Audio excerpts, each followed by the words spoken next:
Hello বন্ধুরা, welcome to another blog. আমি পোষেন চলে এসেছি আরও একটা নতুন ভিডিও নিয়ে। আজ আমরা যাব ব্যারাকপুর গণেশপুরের সিদ্ধেশ্বরী কালী মায়ের মন্দিরে পুজো দিতে, কারণ আজ সেখানে 42তম অন্নকূটের মেলা এবং কিন্তু শ্রী শ্রী সিদ্ধেশ্বরী মায়ের পুজো। চলো তাহলে আজকের ভিডিওটা এখান থেকে শুরু করা যাক। বন্ধুরা, সকালবেলায় এই কুয়াশায় ঢাকা রাস্তা দিয়ে সাইকেল চালিয়ে যাওয়ার আলাদাই কিন্তু একটা মজা আছে, যেটা তোমাদের বলে বোঝাতে কিন্তু পারবো না।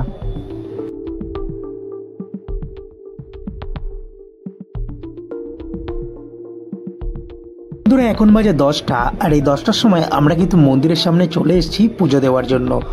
তো সকাল থেকে কিন্তু মেলা প্রায় কিন্তু বসেই গেছে। আর এই মেলাটা যেহেতু একদিনের হয়, আর এই মেলাটি একদিনের হয় ঠিকই, কিন্তু ভিড় হয় প্রচুর পরিমাণে, যেটা তোমরা রাতের ভিডিওতে কিন্তু দেখতেই পাবে। আর এই মেলাটি জানুয়ারি মাসের প্রথম রবিবারে হয়। বন্ধুরা, তোমরা একটা জিনিস দেখবে, মেলাতে জিলেপি আর বাদাম ছাড়া কিন্তু পুরোপুরি মেলা অসম্পূর্ণ থেকে যায়। আর এখানে জিলেপি বাদামের দোকানগুলি অলরেডি একদিন আগে থেকেই বসে গেছে, আর জিলেপিও ভাজা কিন্তু কমপ্লিট হয়ে গেছে। যেহেতু প্রথমেই বললাম মেলাটি একদিনের, তার জন্য সকাল থেকে কিন্তু এখানে মেলা বসে গেছে, আর সেগুলো কিন্তু কমপ্লিট হয়ে গেছে, মানে জিলেপি বাদাম গজা নিমকি সব কিছু ভাজা। আর এই হচ্ছে মেন মন্দির। মন্দিরের সামনে তোমাদের দেখালাম যে ডালার দোকান, এখানে বিভিন্ন ধরনের ডালাও পাওয়া যায়, সেগুলি নিয়ে তোমরা এখানে পুজো দিতে পারো। আর এখানে দেখতে পাচ্ছ লাইন, আর এটা হচ্ছে পুজো দেওয়ার লাইন। যেহেতু পুজো দেওয়ার লাইনটি অনেক বড়ই পড়ে, আমরা 10টার সময় এসেছি, আর এখানে কিন্তু ভোর থেকে কিন্তু লাইন পড়ে যায়। যত বেলা গড়াবে আর কি, তত কিন্তু লাইন পড়বে। আর এখানে দেখো বিভিন্ন ধরনের ডালা আছে, যেখানে 51 টাকা থেকে শুরু হয়, এবং বিভিন্ন দামের কিন্তু এখানে ডালা তোমরা পেয়ে যাবে। আর এই ডালা নিয়ে তোমরা কিন্তু ভিতরে পুজো দিতে পারবে। যেহেতু মন্দিরের ভিতরে কোনো রকম ক্যামেরা কিন্তু অ্যালাউ করে না, তাও আবার অনেকে লুকিয়ে লুকিয়ে কিন্তু ভিডিও করে। আমার এই মন্দিরে একটা জিনিস খুবই খারাপ লেগেছে, যখন এই মন্দিরের ভিতরে ক্যামেরা অ্যালাউ নেই, তার মানে এই নিয়মটা সবার জন্যই করাটা খুবই দরকার। কারণ এই ভিতরে যারা স্বেচ্ছাসেবক আছে, তারা কিন্তু মোটামুটি ভিডিও এবং কিন্তু ফটোও কিন্তু তুলছিল আর কি। আমি যখন ভিডিও করতে গেছি, তো আমাকে কিন্তু বারণ করা হয়েছে, তার জন্য আমি আর করিনি। তো বেসিক্যালি তারপরে আমি চলে আসি রাত্রির বেলা এই মন্দিরের সামনে মেলায় ঘুরতে। তো এই দেখতে পাচ্ছ, এটা কিন্তু নাইট ভিউ, নাইটে মানে আরও বেশি কিন্তু সুন্দর লাগছিল। আর মেলা যেহেতু জমজমাট, তোমাদের বলেছিলাম সকালেই যে মেলায় কিন্তু প্রচুর পরিমাণে ভিড় হয় রাত্রিবেলা, যেটা কিন্তু তোমরা এখন দেখতেই পাচ্ছ। আর এক মন্দিরের ভিতরে প্রবেশ করব এবং কিন্তু পুরো মন্দিরটি তোমাদের ঘুরে দেখাবো।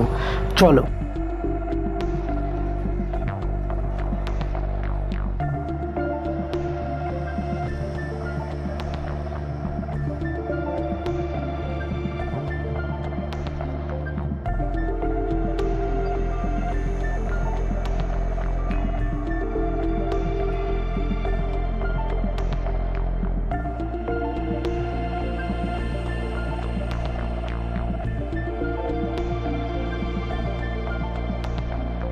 সামনে গিয়ে আমি কিন্তু আর ভিডিও করিনি। যেখানে মায়ের মূর্তি আছে, মানে গর্ভগৃহ, সেখানে গিয়ে কিন্তু আমি আর ভিডিও বানাইনি, কারণ সেটা বানানো উচিত হবে না। তার কারণে এখন আমি তোমাদের যেই জায়গাটা দেখাচ্ছি, এটি হচ্ছে অন্নভোগের জায়গা।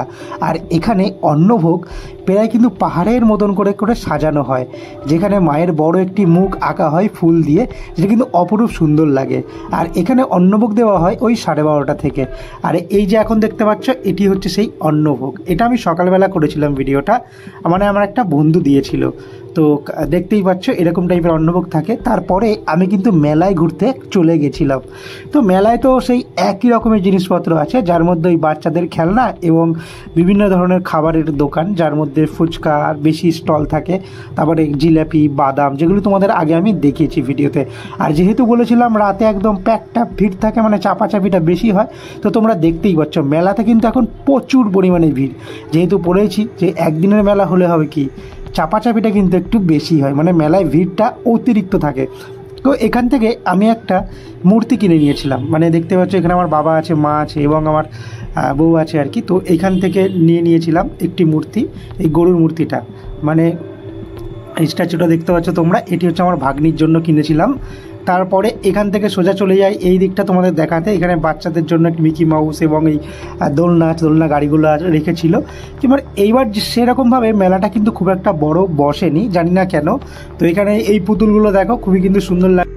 বন্ধুরা মেলায় তো তেমন কিছু দেখানোর নেই, কারণ সেরকম কিছুই কিন্তু এই মেলাতে খুব একটা নেই, যেহেতু মেলাটা এবার সেরকম বড়োভাবে বসেনি। মানে খাবার স্টল যেরকম ফুচকা এবং মেয়েদের মানে সাজার জিনিসের দোকানটাই বেশি, মানে কানের যেগুলো থাকে না, এগুলো 30 টাকা করে তোমরা দেখি প্রত্যেক মেলাতে থাকে, ওই দোকানগুলো বেশি এবং ফুচকার স্টলটা বেশি এই মেলাতে। তো এটা হচ্ছে মন্দিরের সামনেটা, পুরো রাত্রিবেলা আমি দূর থেকে দেখাচ্ছি। আর এখানে কিন্তু অনুষ্ঠান চলছিল, এখানে একজন শিল্পী গান করছে তোমরা দেখতে পাচ্ছ, যেহেতু কপিরাইট হবে তার কারণে কিন্তু এই গানটা আমি তোমাদের শোনাতে পারলাম না, ঠিক আছে। তো বেসিক্যালি এই ছিল মেলার ভিডিও। মোটামুটি মেলায় তোমরা জানো যা যা থাকে ওই আর কি সেম জিনিস আছে। তো মেলায় আমি সেভাবে কিন্তু ঘুরে তোমাদের দেখালাম না।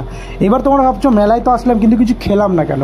তো বেসিক্যালি এই মেলাতে আমরা এসে কি খেয়েছি সেটা দেখো। প্রথম কথা,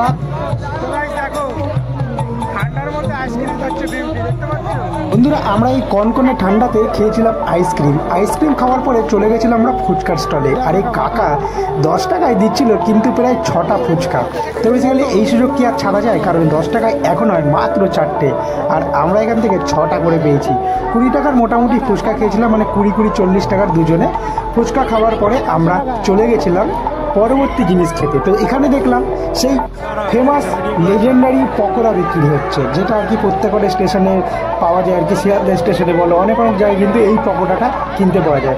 আর তোমরা এই ফুচকার স্টলের ভিড়টা দেখো, মানে কোথাও ভিড় নেই, সব মেয়েদের ভিড় কিন্তু এই ফুচকার স্টলে। তারপরে এই যে দেখতে পাচ্ছ পকোড়া, এই পকোড়া আমরা খেয়েছিলাম, ঠিক আছে। এই পকোড়া খাওয়ার পরে সোজা চলে গেছিলাম রোল সেন্টারে। তো রোলের দোকানে তো এসে দেখি প্রচুর পরিমাণে ভিড়, কারণ মেলাটা এবার সেইভাবে বসেনি। তাহলে একটাই রোলের দোকান, আর এই একটা রোলের দোকান হওয়ার জন্য কতটা পরিমাণে ভিড় শুধু তোমরা দেখো। মানে রোল তো বানিয়ে পারছে না, আর এখানে কাকার কাছে প্রথমে লেখাতে হচ্ছে কটা রোল, তারপরে কিন্তু রোল পাওয়া যাচ্ছে প্রায় আধা ঘন্টা দাঁড়ানোর পরে। তো আমিও কিন্তু এখানে দাঁড়িয়েছিলাম, দাঁড়িয়ে থাকার পরে এই যে দেখতে পাচ্ছ রোল টোল খেয়ে